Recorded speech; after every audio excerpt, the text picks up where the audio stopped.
Tuition કે દૂષણ? Question mark છે. 20 મિનિટમાં ક્લિયર થઈ જશે. ખેર, ટ્યુશન ક્લાસીસ ઉપર અંકુશ લાવવા માટે સરકારે પ્રયાસ કર્યો છે. કેન્દ્ર સરકારે એક માર્ગદર્શિકા જાહેર કરી છે અને માર્ગદર્શિકા અંતર્ગત અનેક પ્રકારના નિયમો બનાવવામાં આવ્યા છે, જેની અંદર ટ્યુશન આપતી વ્યક્તિ અને સંસ્થાનું રજિસ્ટ્રેશન કરાવવું ફરજિયાત છે. મારી ટીમને કહીશ કે આપણે બતાવીશું. અત્યારના કોચિંગ ક્લાસને 3 મહિનામાં રજિસ્ટ્રેશન કરવાનું રહેશે. 50 વિદ્યાર્થીઓ હોય તો જ કરાવી શકાશે રજિસ્ટ્રેશન. 16 વર્ષથી નીચેના બાળકોને નહીં આપી શકાય કોચિંગ. 16 વર્ષના બાળકોથી નીચે એટલે કે 11માંથી નીચે સ્કૂલ કોલેજ સાથે જોડાયેલા વ્યક્તિ કે શિક્ષક નહીં કરી શકાવે રજિસ્ટ્રેશન. સ્ક્વેર મીટર પ્રતિ વિદ્યાર્થીનું માપદંડ કોચિંગ ક્લાસમાં હોવું જોઈએ. કોચિંગ ક્લાસ સંચાલકોએ કરાવવું પડશે દરેક વિદ્યાર્થીઓનું કાઉન્સેલિંગ. કોચિંગ ક્લાસમાં અભ્યાસ કરાવનારાએ ઓછામાં ઓછા ગ્રેજ્યુએશન સુધીનો અભ્યાસ કરેલો જરૂરી. સ્કૂલના સમયમાં કોચિંગ નહીં રાખી શકાય, જેનો સદંતર આપણા ગુજરાતમાં સદંતર સરકારની આંખ નીચે, સરકારના ધ્યાન નીચે સદંતર આ થઈ રહ્યું છે. સ્કૂલના ટાઈમે જ કોચિંગ ક્લાસ ચાલે છે. બસ આગળના મુદ્દાની ઝાઝી ચર્ચા કરવી જરૂરી નથી, કારણ કે આ જ મુદ્દો સૌથી વધુ મહત્વનો છે. સ્કૂલના ટાઈમે નહીં કરી શકાય કોચિંગ. સરકાર જાણે છે કે આપણા ગુજરાતમાં સ્કૂલના ટાઈમે જ કોચિંગ ક્લાસ મોટા બ્રાન્ડેડ ચાલે છે. આપની ચેનલ એબીપી અસ્મિતા શિક્ષણ વિભાગને પડકાર આપી ચૂક્યું હતું. અમે કહી ચૂક્યા હતા, અમે સાબિત કરી ચૂક્યા હતા કે સ્કૂલના ટાઈમે જ કોચિંગ ક્લાસ ચાલે છે, સ્કૂલમાં ખોટી હાજરી ભરાય છે. પણ શિક્ષણ અધિકારીઓના અહેવાલ એબીપી અસ્મિતાના દ્રશ્ય સાથેના રિપોર્ટ કરતાં વિપરીત હતા. વિપરીત બનાવવામાં આવ્યા હતા, વિપરીત બનાવડાવવામાં આવ્યા હતા. આશા રાખું કે આ માર્ગદર્શિકા પ્રમાણે પાલન થાય અને આ માર્ગદર્શિકા નહીં, નિયમ બને, કાનૂન બને. એ કોચિંગ ક્લાસને તાળા વાગે અને ફરજી હાજરી ભરી મારા ગુજરાતના સંતાનોને નાનપણથી જ ખોટું કરતા શીખવાવાળી શાળાઓના શટર પડે. કારણ કે એ કોચિંગ ક્લાસ પણ વ્યાપાર છે અને આવી શાળાઓ પણ વ્યાપાર છે. દુકાન છે એટલે શટર પાડવા જરૂરી છે. ખેર, ટ્યુશન ક્લાસીસનું જે સંગઠન છે એને ચોક્કસથી માર્ગદર્શિકાનો વિરોધ કર્યો છે. એ જોઈએ અને સાંભળી લઈએ. આ કાયદો લાવવામાં આવેલો છે જે નીટના કોચિંગને પગલે આત્મહત્યા દૂર થાય, પણ ના, એવું નથી. 16 વર્ષની વયમર્યાદા રાખવાને કારણે અમારા જેવા નાના પાયે ગૃહ ઉદ્યોગની જેમ કોચિંગ ક્લાસીસ ચલાવતા ધોરણ 9, 10 કે પ્રાઇમરીના ટ્યુશન ટીચર્સ બેરોજગાર થઈશું. અને આના માટે અમારી સરકારશ્રીને નમ્ર વિનંતી છે કે ગાઈડલાઈન લાવવા માટેની જોગવાઈનું સ્વીકાર કરીએ છીએ, પણ આ વયમર્યાદાને તાત્કાલિક ધોરણે દૂર કરવા વિનંતી. ટ્યુશન ક્લાસીસનો જે સંચાલક છે એને એના વાલીને કોની પાસે મોકલવું એ પોતે વિચારે છે અને પોતે એની ઈચ્છાથી મોકલે છે. તો આ લોકતાંત્રિક અને ડેમોક્રેટિક વેલ્યુ ઉપર એક પ્રહાર છે. રજિસ્ટ્રેશન આ જે ફેડરેશન છે એ પોતે નૈતિક જવાબદારી સમજીને રજિસ્ટ્રેશન લેવા તૈયાર છે, પણ રજિસ્ટ્રેશનની કેટલીક શરતો છે એમાં છૂટછાટ આપો, જેથી કોઈ પણ શિક્ષકની સ્વરોજગારી જાય નહીં. ખેર, આ મુદ્દે ચર્ચા જરૂરી છે. ડૉક્ટર કિરીટભાઈ જોશી શિક્ષણવિદ છે, ધવલભાઈ પાઠક શિક્ષણવિદ અને આચાર્ય છે CN હાઈસ્કૂલના, મનીષભાઈ દોશી રાજનેતા તરીકેની પણ એક શિક્ષણ શાસ્ત્રી તરીકે જોડાયા છે. ધવલભાઈ, આ ફેડરેશનના અધિકારી શ્રી ગૃહ ઉદ્યોગની વાત કરતા હતા. આ ગૃહ ઉદ્યોગનું જે થવું હોય થાય. તમને નથી લાગતું જે કારખાના ખોલીને બેઠા છે એમના કારખાના બંધ થશે જો ખરેખર આ નિયમનું પાલન થાય અને કાનૂન બને તો? જે ગાઈડલાઈન છે એ મુજબ આપણે વાત કરવા જઈએ તો ખરેખરમાં શિક્ષણમાં શાળાની સાથે કોચિંગ સેન્ટરો છે એ પેરેલલ ચાલતી શિક્ષણ વ્યવસ્થા છે. એટલે આ પેરેલલ જે શિક્ષણ વ્યવસ્થા ચાલે છે એમાં કોઈ પણ જે પણ પ્રશ્નો ઊભા થાય છે એમાં માત્ર જ્યારે શાળાને જ જવાબદાર ઠેરવવામાં આવે છે. આ વિષય બાબતે આ જે ગાઈડલાઈન આવી છે એ ખરેખરની અંદર એક આવકારદાયક કહી શકાય. સબ્જેક્ટિવ ડિપેન્ડ્સ કેટલાક અંદરના પોઈન્ટ્સ છે એ અલગ હોઈ શકે, પણ અગત્યની વાત એ છે કે ખરેખરમાં રાષ્ટ્રીય શિક્ષણ નીતિ 2020 અંતર્ગત પણ વિદ્યાર્થીઓને પ્રાઇમરી જે એજ્યુકેશન છે, પ્રાથમિક શિક્ષણ છે, એમાં પણ ખાસ વિદ્યાર્થીઓને એના લર્નિંગના અવર્સ જે છે, ખાસ કરીને ટ્યુશનમાં નહીં જવા બાબતથી માંડીને ટ્યુશન ઉપર કંટ્રોલ રાખવાથી માંડીને ઘણી બધી બાબતો અંદર રાષ્ટ્રીય શિક્ષણ નીતિ 2020માં પણ એનો સમાવેશ કરવામાં આવ્યો છે. શાળા અને કોચિંગ સેન્ટર આ બંને પેરેલલ ચાલતી શિક્ષણ વ્યવસ્થામાં ખરેખર કેટલાક પ્રશ્નો એવા છે કે જેમાં ખરેખરમાં શું તમામ કોચિંગ સેન્ટરમાં જે પણ શિક્ષકો છે એ તમામ વેલ ક્વોલિફાઈડ છે? આ પ્રશ્ન પહેલો છે. બીજો પ્રશ્ન એવો છે ખરેખરની અંદર જે વર્ગખંડની અંદર પદ્ધતિ અને પ્રયુક્તિઓ ચલાવવામાં આવે છે, જે પેડાગોજી છે, એ ખરેખરમાં જે શાળાની અંદર વર્ગખંડમાં ચલાવવામાં આવે છે, જે રાષ્ટ્રીય શિક્ષણ નીતિ 2020 અંતર્ગત ઇન્ડિકેટ કરવામાં આવી છે, જે આપણું ગુજરાત સરકારનો શિક્ષણ વિભાગ, ગુજરાત માધ્યમિક અને ઉત્તર માધ્યમિક શિક્ષણ બોર્ડ જે નિર્દેશ કરે છે, એ રીતે જ શું ખરેખરમાં આ કોચિંગ સેન્ટરોની અંદર એ જ પદ્ધતિ અને પ્રયુક્તિ દ્વારા શિક્ષણ આપવામાં આવે છે ખરું, કે ગોખણપટ્ટી આધારિત શિક્ષણ હોય છે, કે માત્ર પરીક્ષા લક્ષિત શિક્ષણ હોય છે? આવા ઘણા બધા પ્રશ્નો છે અને હું એવું ચોક્કસથી માનું છું કે કોચિંગ સેન્ટરો માટેના ચોક્કસ દિશા નિર્દેશ, ચોક્કસ ગાઈડલાઈન છે એ હોવી જ જોઈએ, જેથી બાળકો અને વિદ્યાર્થીઓ જે પણ છે એમને ચોક્કસથી આનો ફાયદો મળે. કેમ કે પેરેન્ટ્સ છે જે શિક્ષણ વિભાગ સાથે જોડાયેલા નથી, એ સંપૂર્ણ માત્ર આંધળો ભરોસો કરીને કોચિંગ સેન્ટરની અંદર પોતાના બાળકોને મોકલી આપે છે. પણ પછીના શાળા કક્ષાના અમે એવા ઘણા નાના મોટા પ્રશ્નો છે એ એવા જોયા છે, જેના કારણે ઘણા બધા બીજા અન્ય પ્રશ્નો ઉપસ્થિત થાય છે.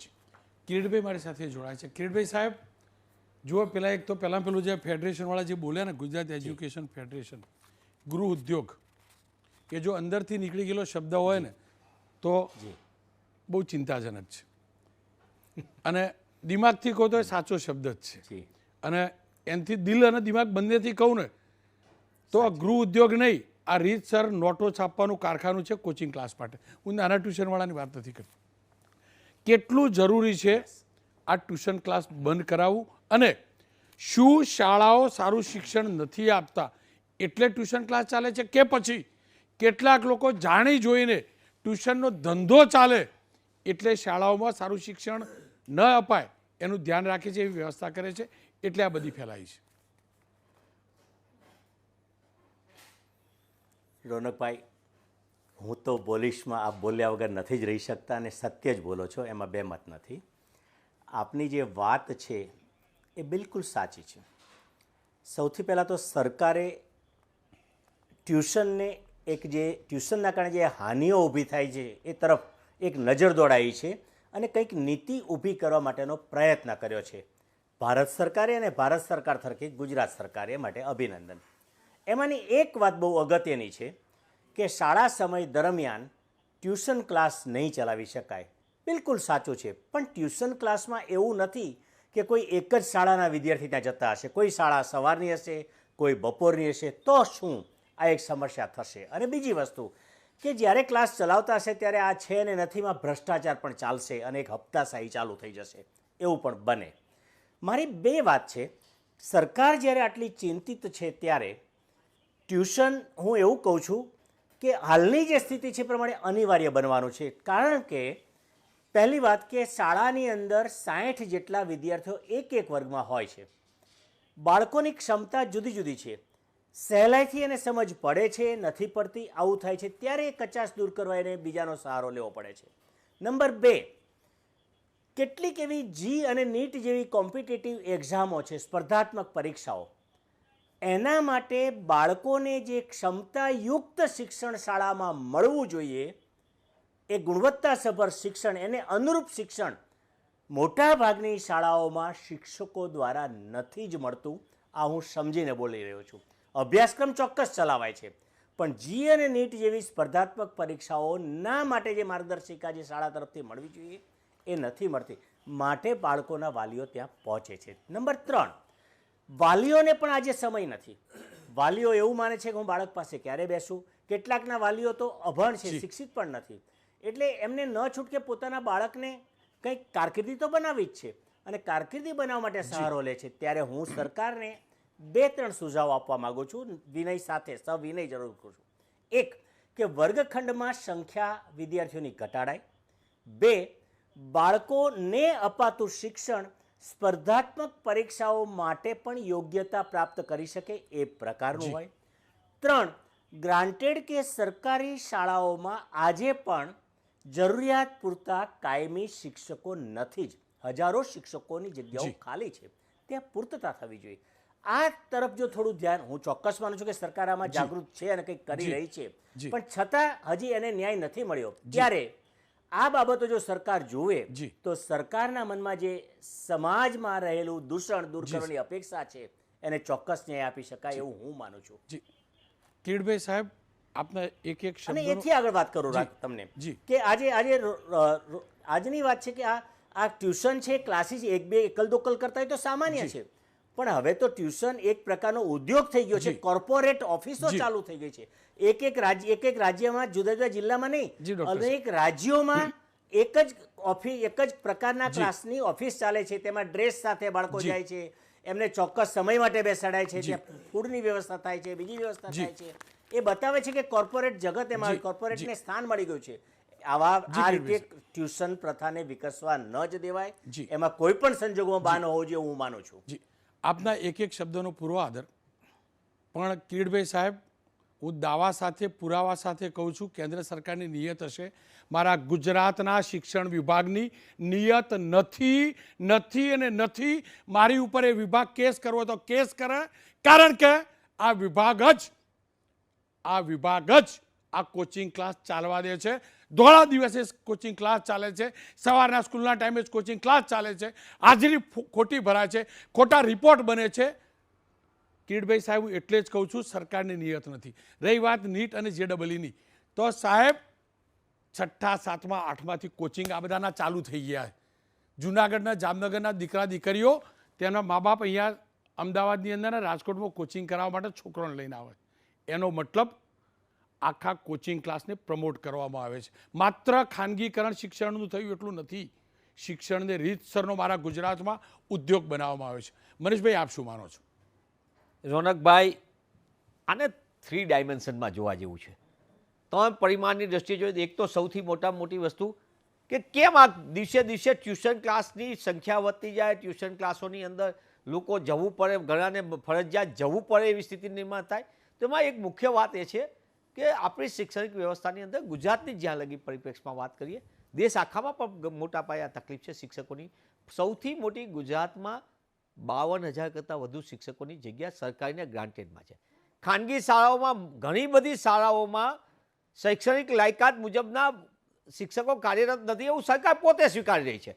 એની ચકાસણી માટેની કોઈ વ્યવસ્થા નથી. બહુ અપો થાય એટલે થોડાક દિવસ ચકાસણી થાય અને દેખાવ પૂરતી તપાસ થાય. સવાલ એ છે કે આ ખાલી નીટ અને જી પૂરતી જ વાત છે? આ ખાલી નાટા, ક્લેટ, અનેક પ્રકારની, કારણ કે આપણી પ્રવેશ પદ્ધતિ બોર્ડ પૂરતી સીમિત નથી, બોર્ડના માર્ક આધારિત નથી. મોટા ભાગની પ્રવેશ પદ્ધતિ આપણી પ્રવેશ પરીક્ષાના જે આધારે, ગુણ આધારિત આપણે નિમણૂક આપીએ છીએ અને એને આગામી દિવસમાં પ્રવેશ મળે છે વિદ્યાર્થીઓને. અને સ્પર્ધાત્મક સમયની અંદર મા બાપ પણ ઈચ્છે, રોકેટ સાયન્સની જેમ કે દરેક મા બાપ ઈચ્છે છે કે પોતાનો છોકરો એન્જિનિયર ને ડૉક્ટર જ થાય. વિચારવું ખોટું નથી, પણ વાસ્તવિકતા એ છે કે ડૉક્ટર ને એન્જિનિયર કરતાં હજારો કારકિર્દી સરસ મજાની છે. વર્ગખંડનું શિક્ષક એ ઉત્તમ શિક્ષક હોય, પણ 4 દિવાલ વચ્ચેના શિક્ષકને શિક્ષક જ નથી હોતો ત્યારે એની સ્થિતિ થાય છે. બીજી એક વાત, સૌથી મોટી વસ્તુ, તમે બહુ સાચું કીધું, સરકાર આગળ બધી વિગતો છે, સરકાર બધું જાણે જ છે. 30 વર્ષથી ગુજરાતની અંદર આ વ્યવસ્થાની અંદર શિક્ષણ વિભાગ, હું આને રાજકીય પરિપ્રેક્ષી નથી કહેતો, કારણ કે મારા ગુજરાતનો પ્રશ્ન છે. આ કોઈ સરકારી વ્યવસ્થાની ખામી કે ઉજાગર કરવા માટે નથી બેઠો, પણ વાસ્તવિક વાત એ છે કે સરકાર શિક્ષકોની ભરતી બાબતમાં અલ્ટરનેટમાં ભણેલ ગણેલ ટેટ ટાટ પાસ થયેલા હજારો યુવાન યુવતી રાહ જોતા હોય, શિક્ષક તરીકે ન મળે વ્યવસ્થામાં, તો સરકારી નોકરી ન મળે તો ખાનગી સ્કૂલોમાં જાય. ખાનગી સ્કૂલોમાં પણ વ્યવસ્થા ઓછો પગાર મળે, અહીંયા શોષણ થતું હોય, એટલે એ પોતાની અલ્ટરનેટ વિકલ્પ તરીકે કરે છે. મોટી કંપનીઓ, કોર્પોરેટ કંપનીઓ કરોડો રૂપિયાની જાહેરાતના બજાર કરે છે. બજાર આધારિત થઈ ગયું છે. શિક્ષણમાં પેલા ઉદ્યોગ વિષય ભણાવતો હતો, અત્યારે તો શિક્ષણ જ સીધો ઉદ્યોગ થઈ ગયો છે. અને એના કારણે પરિસ્થિતિ એવી થઈ ગઈ છે કે સ્પર્ધાત્મક સમયની અંદર ત્યારે હું સરકારને વિનંતી કરું છું કે સરકારની નીતિને નિયત સારી હોય તો સરકારને સુરતની ઘટના ખબર નથી કઈ પરિસ્થિતિમાં થતું હતું, કેટલી જગ્યાએ સરકારી શાળાઓ, ગ્રાન્ટેડ શાળાઓ નથી કહેતો, ખાનગી શાળાઓ ગુજરાતમાં 3 વર્ષ પહેલાં, કોરોના પહેલાં 19-20ની અંદર 434 જેટલી શાળાઓને મંજૂરી આપી. એમાં 320 શાળાઓ કોચિંગ ક્લાસવાળાનો ચલાવતા લોકોની હતી, એને માન્યતા મળી છે કોચિંગ ક્લાસ ચલાવતા વાળા. અને આ સંજોગોની અંદર સરકારે નીતિને નિયત સાફ દેખાવી પડશે. સરકાર બધી વ્યવસ્થાને ઉથલપાથલ કરવાને બદલે સરકારે એવી રીતે કરવા જેવું છે કે ભાઈ પહેલા વર્ગખંડની અંદર શિક્ષક ઉપલબ્ધ કરાવીએ, વ્યવસ્થા સુધારીએ, વ્યવસ્થાની સાથે સાથે પેરેલલ આ પ્રકારનું દૂષણ હોય જેને આપણે દૂષણ કહીએ છીએ એ અલ્ટરનેટ વ્યવસ્થામાં જ્યારે એમ્બિકલ સોલ્યુશન મા બાપને વિશ્વાસ પર એવું આપશું તો ઓટોમેટિક આ દૂષણ ઉપર પણ રોક લાગશે. અને જે લોકો સારી રીતે કોચિંગ ક્લાસ કરીને પોતાનો રોજગાર કરે છે, હું આને ગૃહ ઉદ્યોગ નથી કહેતો શબ્દ, મને દુઃખ થાય શિક્ષણના વ્યક્તિ તરીકે, અને એક સ્વરોજગારની તરીકે કહું છું. અને સ્વરોજગારમાં શૈક્ષણિક વ્યવસ્થાને સુધારવા માટે સાથે મળીને કંઈક એવી વ્યવસ્થા કરીએ. દંડાના જોડે નહીં ચાલે, દંડના જોડે નહીં ચાલે, એ ભ્રષ્ટાચારનું મોકળું મેદાન મળશે. ખેર ધવલભાઈ સાહેબ, અંતમાં એકદમ નાની પ્રતિક્રિયા જાણવી હતી. શું આપના ધ્યાનમાં નથી કે સ્કૂલ અને કોચિંગનો સમય એક સમય છે ને ખોટી હાજરી ભરાય છે? શું સંચાલકોના ધ્યાનમાં નથી? ખરેખરમાં વિષય ગંભીર છે અને એના જ કારણે જે પણ કોઈ અત્યાર સુધીની ચર્ચાઓ ઘણા બધા સમયની થઈ છે, ડમી સ્કૂલોથી માંડીને વગેરે, અને પેરેન્ટ્સ પણ ખાસ કરીને જે છે એ વિદ્યાર્થીઓને શાળાએ નહીં મોકલવાથી લઈને અનેક પ્રશ્નો છે ઉપસ્થિત થયા છે. આના માટે હું છેલ્લો એક સુઝાવ આપવા માગીશ. ખરેખરમાં ધોરણ 11 અને 12 સાયન્સની અંદર ભણતા અભ્યાસ કરતા વિદ્યાર્થીઓને લર્નિંગ અવર્સ છે આખા દિવસના એ મેક્સિમમ 4 થી 5 કલાકના જ એ લઈ શકે છે. પછીનું એમને સેલ્ફ લર્નિંગ કરવું પડતું હોય છે.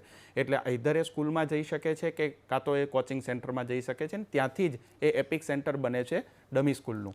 એટલે આ નદીને નાબૂદ કરવા માટે એક મારો સુઝાવ છે, તમામ શાળાઓને શું ખરેખરમાં નીટ અને જેઈની શાળાઓ એની તૈયારી કરાવી શકે એ પ્રકારનું એક ઓથેન્ટિક મટીરિયલ છે શાળાઓને શું ન આપી શકાય? શિક્ષકો વેલ ક્વોલિફાઈડ જ છે, તો એક એવું અલગ પ્રકારનું કે જેમાં ગુજરાત રાજ્યના બાળકો જે છે એ નીટ અને જેઈ અંદર એનો પ્રવેશ લઈ શકે, અને તમામ શાળાઓને આવું મટીરિયલ, ટેક્સ્ટ બુક વગેરે કંઈ પણ જે છે રેફરન્સ બુક એ એક ઓથેન્ટિક સોર્સિસથી સરકાર તરફથી એ ઉપલબ્ધ થાય, તો આનો સમાધાન તો જ આવી શકશે. ખેર અંતમાં ફરી એકવાર સરકારને હાથ જોડીને વિનંતી, કોચિંગ ક્લાસ શાળાના સમયે જ ચાલે છે, શાળામાં ખોટી હાજરી ભરાય છે, તમારા શિક્ષણ અધિકારીઓ અથવા ખોટો રિપોર્ટ આપે છે અથવા એમની પાસે ખોટો રિપોર્ટ મંગાવવામાં આવે છે. જો ખોટો હોય મારા વિરુદ્ધ FIR કરજો. બસ એ કરતાં પહેલાં છેલ્લા 2-3 મહિનાના CCTV એ શાળાના અને કોચિંગ ક્લાસના જોઈ લેજો, એટલે સાચો રિપોર્ટ મળી જશે. પણ ઈચ્છા હોય તો, બાકી ચલાવી રાખજો. ખેર એક વિરામ લઈશ, વિરામ બાદ વાત કરીશ દ્વારકા અને સૌરાષ્ટ્રના સ્વર્ણિમ કાળની.